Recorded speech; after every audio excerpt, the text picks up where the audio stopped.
Oke, Assalamualaikum warahmatullahi wabarakatuh. Kita lanjut ngebahas soal tryout yang kemarin tentang penularan umum. Oke, bagi yang belum mengerjakan soal tryoutnya, silahkan kerjakan dulu. Link buat tryoutnya ada di deskripsi video ini.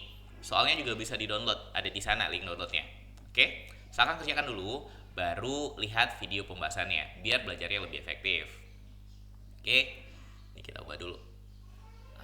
Sip. Oke, ini teks yang kedua. Teks yang pertamanya udah kita bahas pada video pertama. Teks kedua ini digunakan untuk menjawab soal dari nomor 7 sampai soal nomor 12. Ingat, kita nggak perlu baca teksnya dari awal. Langsung saja lihat soalnya, karena di soal kita jadi tahu kita harus ngebaca bagian mana dari teksnya. Oke? Ini soal nomor 1. Berdasarkan paragraf 1, kesimpulan yang benar adalah. Nah, paragraf satunya udah gak taruh di sini biar kita nggak bolak-balik ke atas. Berdasarkan pilihan jawabannya, yang A, semua negara dengan nilai rata-rata PISA lebih dari 500 tidak perlu memperbaiki sistem atau fasilitas pendidikannya. B, semua negara dengan tingkat literasi belum baik memiliki rata-rata skor PISA 500. C, semua negara bla bla bla dan seterusnya. Oke. Nah, ini berhubungan dengan nilai rata-rata PISA. Nih, semua berkaitan dengan rata-rata. Ini rata-rata 500, 500, 500, 500. Oke? Maka lihat mana yang berkaitan dengan itu. Oke? Skor kompetensi siswa Indonesia dalam membaca, matematika, dan sains pada 2018 lebih rendah dibanding pengukuran serupa 3 tahun sebelumnya. Alih-alih menanjak, nilai kemampuan membaca tahun lalu justru setara dengan capaian tahun 2000. Kabar buruk ini datang setelah pada 3 Desember lalu Kementerian Pendidikan dan Kebudayaan merilis hasil program penilaian pelajar internasional, Program for International Student Assessment atau PISA 2018. Hasil dari pengukuran global untuk siswa berusia 15 tahun itu menunjukkan bahwa rata-rata skor siswa Indonesia adalah 371 dalam membaca, matematika 79, 379, dan sains 396. Hasil ini menempatkan Indonesia pada peringkat 72 dari 79 negara peserta. Padahal untuk memperlihatkan tingkat literasi baik dalam membaca, matematika, dan sains sudah baik, maka OECD memiliki standar rata-rata minimal 500. Nah, ini angka 500-nya dimulai dari sini.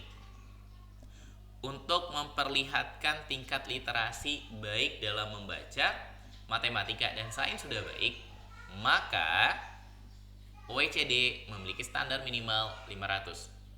Negara-negara dengan nilai rata-rata belum mencapai 500, kalau belum mencapai 500, maka sistem atau fasilitas pendidikan negara tersebut perlu diperbaiki. Nah, ini dua kalimat yang berkaitan dengan angka 500 seperti yang ada di sini. Oke? Kita tulis dulu. Kita tulis ulang. Yang pertama, kita ringkas. Untuk memperlihatkan tingkat literasi baik dalam membaca. Jadi, tingkat literasi sudah baik, maka standar rata-ratanya minimal 500. Rata-rata minimalnya 500. Oke, jika tingkat literasinya sudah baik, maka rata-ratanya minimal 500. Yang kedua, negara-negara dengan rata-rata belum mencapai 500, kalau rata-ratanya belum 500, maka sistem atau fasilitasnya perlu diperbaiki. Sistem atau fasilitas pendidikannya perlu diperbaiki. Nah, kita ringkas kayak gini aja. Oke. Nah, sekarang coba perhatikan. Yang A, negara dengan nilai rata-rata lebih dari 500 tidak perlu memperbaiki sistem atau fasilitas pendidikannya. Berarti ini berkaitan sama kalimat kedua. Ini biar lebih gampang lagi kita menganalisanya. Yang tingkat literasi sudah baik bisa kita anggap A, ini B. Berarti kita punya pernyataan A, B. Oke? Bisa jadi jika maka, bisa juga jadi semua sebagian. Semua A adalah B. Oke?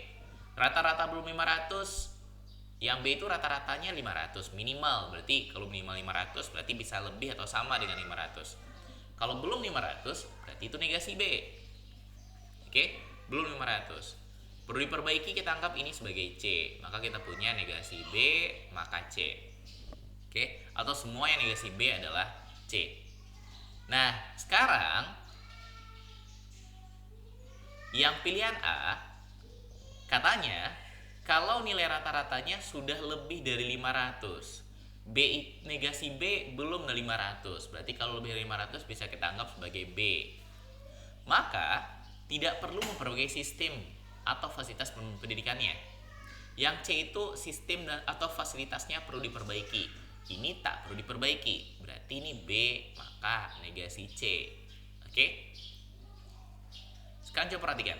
Boleh nggak negasi B maka C kita ubah jadi B maka negasi C? Nggak boleh. Ingat aturan umumnya.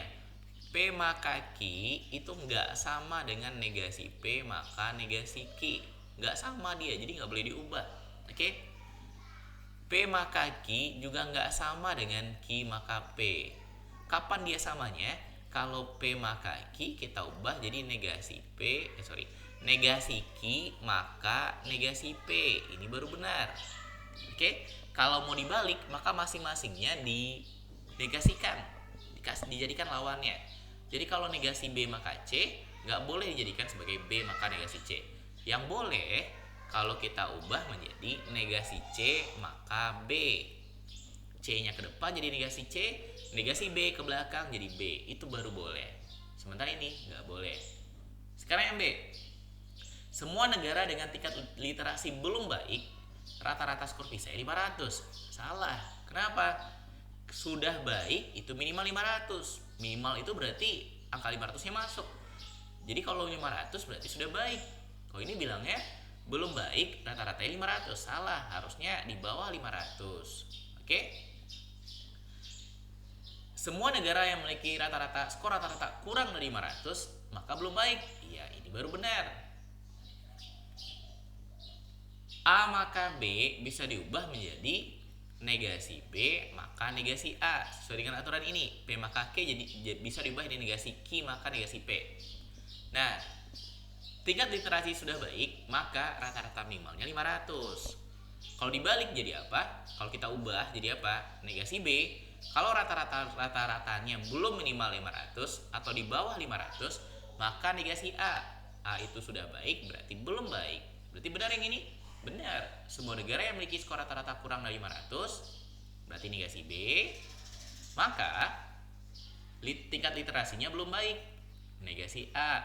A adalah sudah baik. Kalau belum baik berarti itu negasi A. Boleh A maka B diubah jadi negasi B maka negasi A? Boleh. Berarti yang C benar. Oke? Lanjut. Soal nomor 2. Berdasarkan paragraf 1, masih paragraf 1 tadi. Simpulan mana yang benar mengenai Indonesia? Nah, sekarang kita lihat yang Indonesianya. Indonesia, hasil pengukuran global untuk siswa berusia 15 tahun menunjukkan bahwa rata-rata skor siswa Indonesia adalah 371 dalam membaca. 371. Untuk baca 371.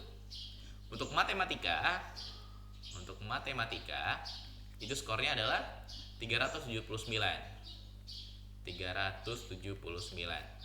Untuk sains itu adalah 396.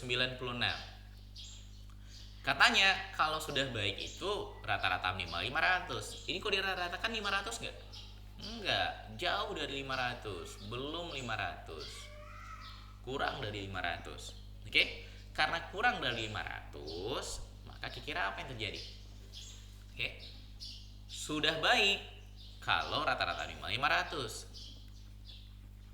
Sudah baik maka minimalnya 500. Oke, kalau belum 500 berarti sudah baik. Belum baik. Ingat, kalau ini tadi A, ini B. Kalau belum 500 berarti negasi B. Kalau kita punya pernyataan jika A maka B, negasi B, maka kesimpulannya apa? Negasi A. Apa itu negasi A? A itu sudah baik. Kalau negasi A, lawan dari sudah baik. Belum baik. Oke, maka jawabannya mana? A, belum baik, benar. Cuma di sini yang C belum baik. Belum baik dan sistem atau fasilitas pendidikannya perlu diperbaiki. Belum baiknya benar. Oke. Sekarang kalau kita lanjutkan, negara-negara yang belum mencapai 500, Indonesia belum 500. Kalau belum 500, maka sistem atau fasilitasnya perlu diperbaiki sistem atau fasilitasnya. Nah, Indonesia gimana? Belum 500. Oke, kalau ini tadi belum 500 tadi B kan? Negasi B ya. Perlu diperbaikinya C. Oke. Nah, Indonesia belum 500, negasi B. Bisa disimpulkan? Bisa. Kalau kita punya P maka Q, ada P kesimpulannya Q. Kalau kita punya negasi B maka negasi C, terus ada negasi B, maka jawabannya adalah C. Oke? Kalau belum 500 berarti perlu diperbaiki. Berarti Indonesia juga perlu diperbaiki. Apa yang perlu diperbaiki? Sistem pendidikannya dan fasilitasnya. Oke? Berarti dua-duanya ini yang bisa jadi kesimpulan kita. Belum baik dan sistem serta fasilitasnya, sistem atau fasilitas pendidikannya perlu diperbaiki. Sistem atau fasilitas perlu diperbaiki. Maka jawaban yang mana? Yang D.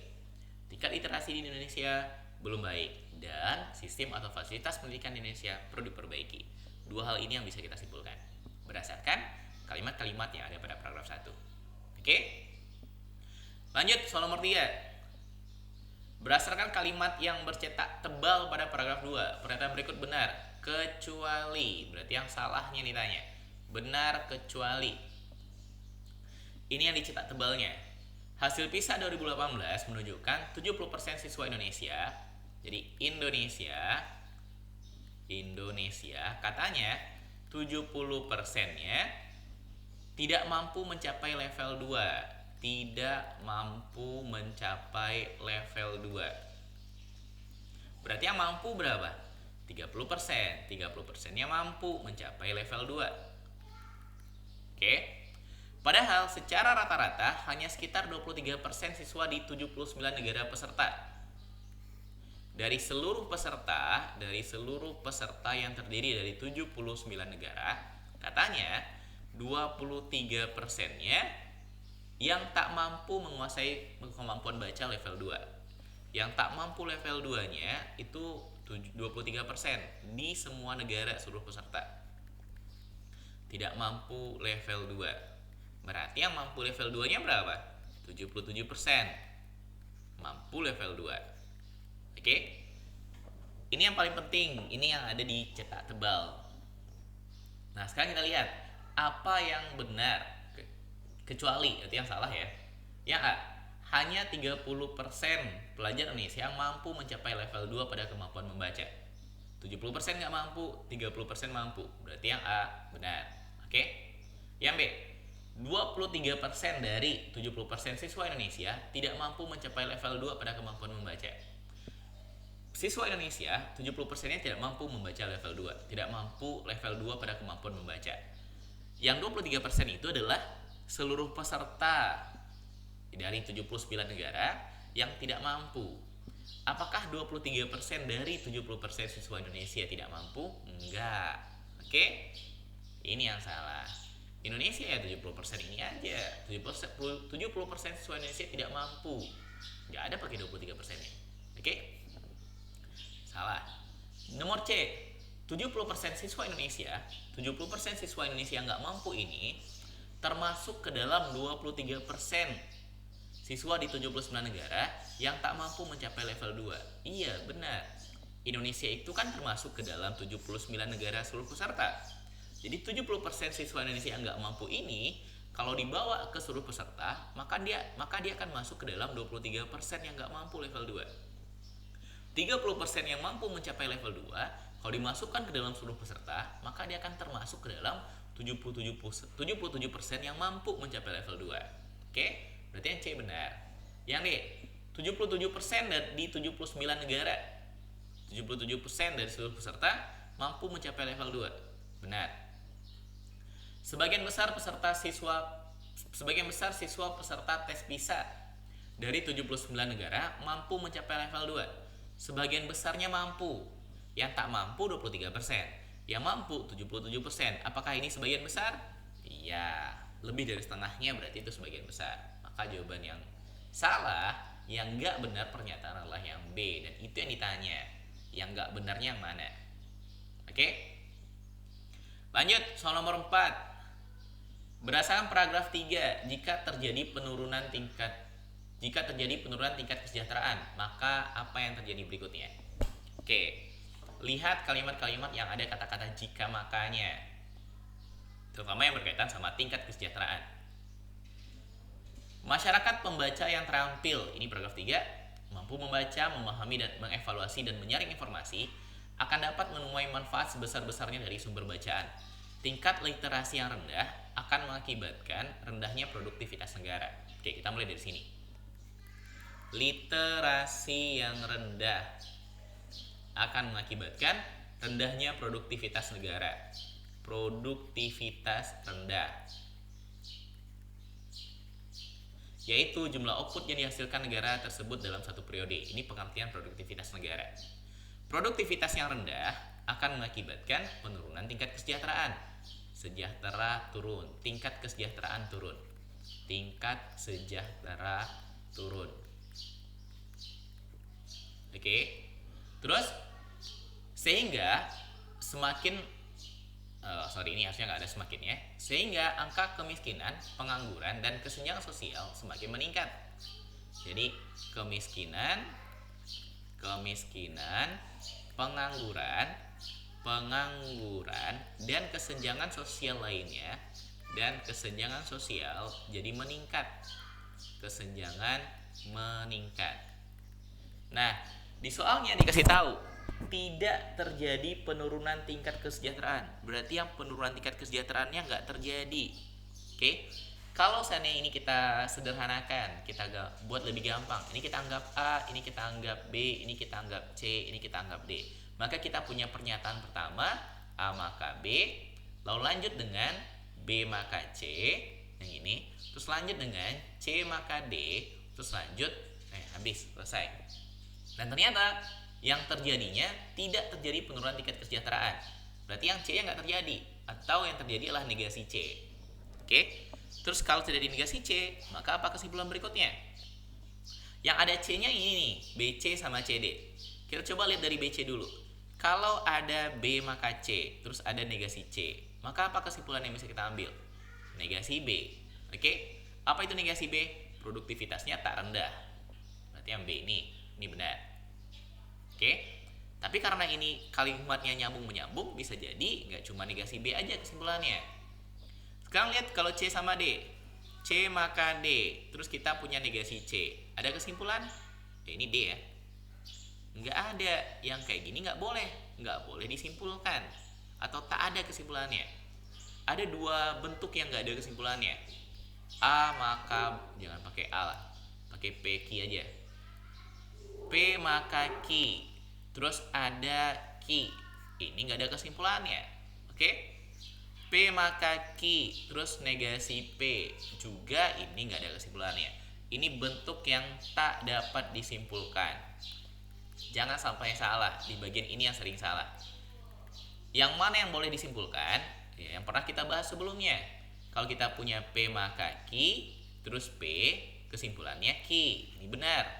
P maka Q, negasi Q, kesimpulannya adalah negasi P. Ini juga benar. P maka Q, lanjut Q maka R, maka kesimpulannya adalah P maka R. Ini juga benar. Ini 3 penarikan kesimpulan pada implikasi. Yang 2 di atas ini nggak dapat disimpulkan. Oke? Yang 2 di atas ini nggak dapat disimpulkan. Nah, sehingga C maka D, negasi C, bentuknya sama kayak gini. Nggak dapat disimpulkan. Oke? Terus gimana dengan A maka B-nya? Karena tadi kita menghasilkan negasi B dari sini, sehingga kalau kita hubungkan ke pernyataan pertama, A maka B, lalu ada negasi B, maka kesimpulannya adalah negasi A. Jadi kita punya 2 kesimpulan, negasi B dan negasi A. Negasi B, produktivitas nggak rendah. Negasi A, literasi nggak rendah. Maka yang A ini juga benar. Maka jawabannya adalah D. A dan B benar. Oke? Sip, lanjut. Soal nomor 5. Ini tabel. Berdasarkan tabel di atas, nilai rata-rata tertinggi tes PISA Indonesia. Rata-rata berarti jumlahin semua lalu dibagi 3. Karena ada 3 komponen. Membaca, matematika, sama sains. Tambahkan semua bagi 3. Cuma kalau dihitung satu-satu, Kan lama, datanya ada 6 buah data.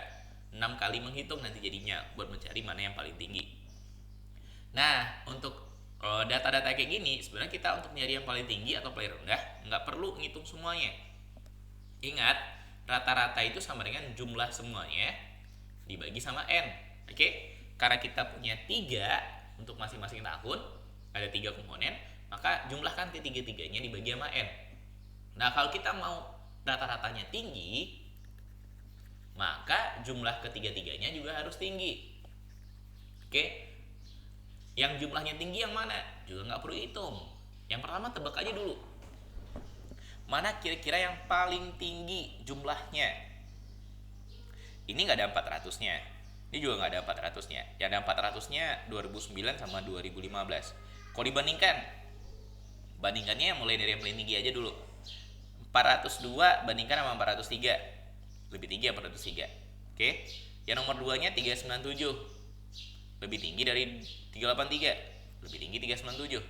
Yang terakhirnya 356, lebih tinggi dari 371. Oke? Berarti yang 2015 lebih tinggi daripada 2009. Kalau dibandingkan sama yang lain, sama yang di atas 393, 391, 393. Nah, ini lumayan nih. 350-an semuanya. 403 kita bandingkan sama 393. Coba. 403 yang menang. Oke. Terus yang peringkat 2-nya 397 kita bandingkan sama 393. 397 yang menang. Yang peringkat terakhirnya yang matematikanya 391 dibandingkan sama 386. Siapa yang menang? 391 yang menang. Tapi jaraknya masih jauh lebih tinggi 2015. Yang 403, 402 menang 1. Oke. 397 sama 393 menang berapa? Menang 4. 386 sama 391 menang berapa di atas? Menang 5. Oke? Berarti bisa 2015 rata-ratanya tertinggi, bisa 2006 rata-ratanya tertinggi karena selisihnya beda. 391 ke 386 beda 5. Ini 393 sama 403 kok 10 sorry. Menang 10. 403 ke 393 menang 10. Ini menang 4. Jadi ini menangnya 14, ini menangnya cuma 5. Berarti jaraknya 9. Oke? Berarti tetap 2015 yang paling tinggi. Maka jawabannya adalah D. Oke? Jadi kita nggak perlu ngitung ya, rata-ratanya. Hanya hitung aja. Kalau ngitung rata-rata tinggi, berarti jumlahnya juga tinggi. Lanjut, soal nomor 6. Mana simpulan yang benar berdasarkan tabel ini? Yang A. Nilai tes PISA Indonesia untuk tiap kategori tak pernah lebih dari 400. Tak pernah lebih 400. Pernah. Oke, berarti ini salah. Nilai tes PISA Indonesia untuk kemampuan membaca selalu lebih tinggi dari matematika. Membaca dibanding matematika katanya selalu lebih tinggi. Oke. Enggak, ini salah. Ini enggak lebih tinggi. Berarti ini juga salah. Karena katanya selalu, berarti salah. Nilai tes PISA Indonesia untuk seluruh kategori mengalami penurunan pada tahun 2018 dibanding periode sebelumnya. 2018 dibanding periode sebelumnya turun. Semua kategorinya turun. Seluruh kategori mengalami penurunan. Berarti benar. Oke, jawabannya adalah C. Coba lihat yang D. Rata-rata 2015 sama dengan 2009. Enggak, 2015 lebih tinggi. 403 sama 402 tinggi 403. 397 sama 371 tinggi 397. 386 sama 383 tinggi 386. Berarti lebih tinggi 2015. Tes PISA Indonesia untuk kemampuan membaca selalu menurun. Enggak, ini naik nih. 382, 393 naik. 393 ke 402 juga naik. Berarti enggak selalu. Ini gara-gara selalu katanya. Berarti jawaban yang benar adalah C. Oke? Sip, kita cukupkan. Pada bagian berikutnya kita akan ngebahas soal lanjutan dari pengeluaran umum yang berupa logika angka. Oke, logika kuantitatif. Assalamualaikum warahmatullahi wabarakatuh.